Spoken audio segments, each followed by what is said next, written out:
Hello my dear student, আজকে আমি আলোচনা করব ক্লাস 9 ইংলিশ লেসন 8 তার এক্সারসাইজ 4 অ্যান্ড এক্সারসাইজ 5 দুটো পার্ট।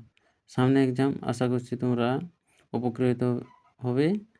একটু অ্যাটেন্টিভলি শোনো। 1 নম্বর দেখো এক্সারসাইজ 4। দেখো, change the parts of speech of the given words. মানে নিচে নিচে কিছুগুলো পার্টস অফ স্পিচ দেওয়া আছে, সেগুলোকে আমাদের ট্রান্সফর্ম করতে হবে। অর্থাৎ নাউন, ভার্ব, অ্যাডজেক্টিভ, অ্যাডভার্ব এরভাবে আমাদের ট্রান্সফার করতে হবে। তো আমাদের প্রথম অর্ডার দেখা এখানে দেওয়া আছে, দেখো বিউটি। বিউটি মানে এখানে নাউন আছে আমাদের, বিউটি মানে সৌন্দর্য, নাউন হিসেবে ব্যবহৃত হয়েছে। তার ভার্ব কী হবে বলো?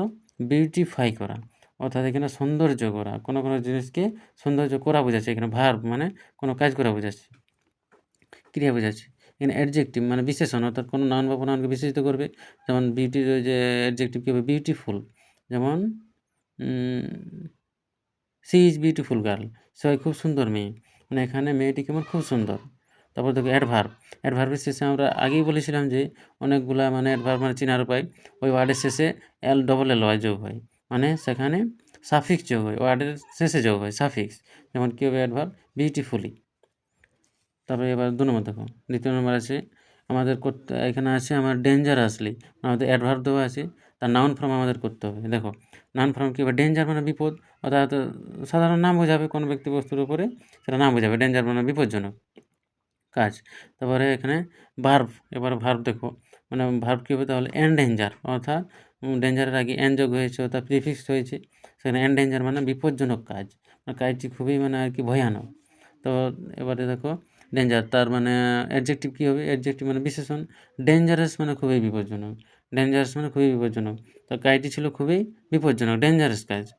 এবার দেখো, তারপর দেখো আমাদের দেওয়া আছে এখানে কেয়ার, কেয়ারফুলি দেওয়া আছে, তাহলে কেয়ারফুলি যে কী হবে? নাউন ফর্ম কী হবে? কেয়ারফুলনেস। কেয়ারফুলনেস মানে কী বলো না? মানে যত্নবান, যত্নবান, এখানে নাউন ফর্ম ব্যবহৃত হয়েছে। এবার দেখো কেয়ারের এবারে অ্যাডজেক্টিভ ফর্ম কি?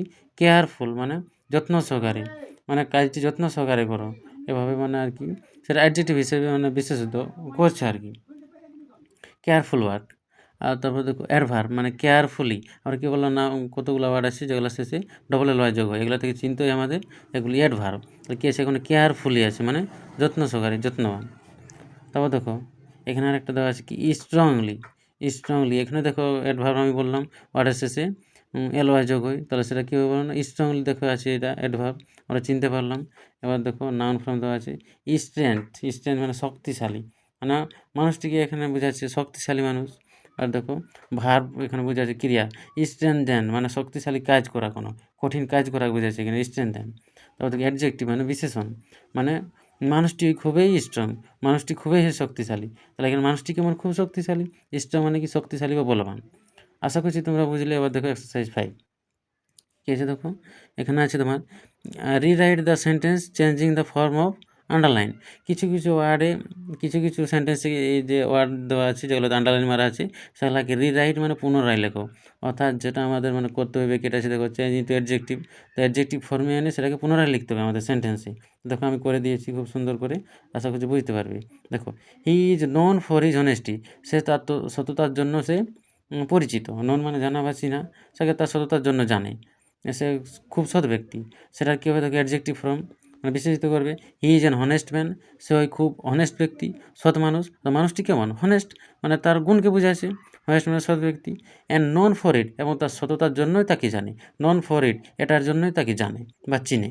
বাস। এবার 2 নম্বর দেখো কী আছে?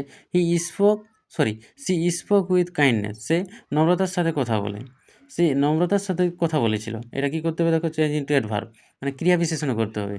ক্রিয়া বিশেষণ হলে কী হবে? দেখো she spoke kindly, she spoke kindly মানে অ্যাডভার্বের শেষে আমরা জানি LY যোগ হয়, সে মানে নম্রভাবে কথা বলেছিল, নম্রভাবে কথা বলেছিল। 3 নম্বর দেখো দ্য সান শোন ব্রাইটলি, সূর্য খুব উজ্জ্বলভাবে কিরণ দেয়। ব্রাইটলি, তাহলে এটা কী করতে হবে? দেখো নাউন ফর্ম, তো ব্রাইটলি মানে LY যোগ আছে, মানে কী জানি মানে শেষে এটা অ্যাডভার্বে আছে, সেটাকে নাউনে করতে হবে। নাউন হলে কী হবে? দেখো দ্য সান শোন উইথ ব্রাইটনেস, সূর্য খুব উজ্জ্বলতার সাথে কিরণ দেয়।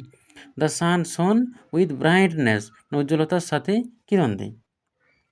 দেখো তারপর দেখো she gave a wise judgement, সে একটা জ্ঞানের বিচার দিয়েছিল। ওয়াইজ মানে জ্ঞানী, জাজমেন্ট মানে বিচার দেওয়া, তো জ্ঞানের বিচার দিয়েছিল, গেভ মানে দেওয়া। তাহলে সেটাকে কী করতে হবে? আমাদের চেঞ্জ ইন্টু ভার্ব মানে ক্রিয়াতে রূপান্তরিত করতে হবে। তার ভার্ব হিসাবে যদি করি তাহলে কী হবে দেখো, ইডি করে দিলেই হবে, সেটা আমাদের ভার্ব হয়ে যাবে। সি জাজড ওয়াইসলি, সে জ্ঞানের বিচার করেছিল, সে খুব জ্ঞানের বিচার করেছিল। জাজ মানে বিচার করা, আইডি মানে ভার্বের 3 নম্বর ব্যবহৃত হয়েছে, মানে সেটা আমাদের ভার্বে রূপান্তরিত হয়েছে। আশা করছি পুরো ছকটা একবার দেখে নাও, সামনে এক্সাম তোমরা উপকৃত হবে। Thank you so much.